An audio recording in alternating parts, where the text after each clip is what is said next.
Legend சரவணாவுடைய அந்த நடிப்பு அப்படிங்கிறது கொஞ்சம் முன்னேறி இருக்கு அப்படின்னு சொல்லலாம். முன்னாடி அவருக்கு முக பாவனைகள்ல எதுவுமே பண்ண தெரியாது. இந்த திரைப்படத்துல அவரை கொஞ்சம் அழ வச்சு, அவரை கொஞ்சம் சிரிக்க வச்சு அதெல்லாம் கொஞ்சம் ட்ரை பண்ணியிருக்காங்க.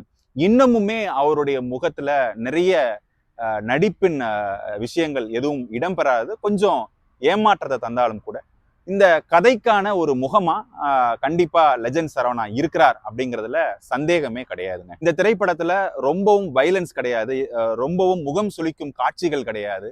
இப்ப இருக்கிற ஒரு டைம் பீரியட்ல, அதுவும் இந்த தேர்தல் நேரத்துல இந்த மாதிரியான ஒரு திரைப்படங்களை ரிலீஸ் பண்ண டைம் அப்படிங்கிறது ரொம்ப ஒரு ராங் டைமிங் அப்படின்னு தான் நான் நினைக்கிறேன். நல்ல திரைப்படங்கள் இந்த மாதிரியான ஒரு டைம் ஃப்ரேம்ல ரிலீஸ் பண்ணதுங்கிறது அந்த அளவுக்கு எடுபடுறதுக்கான வாய்ப்புகள் ரொம்ப கம்மி.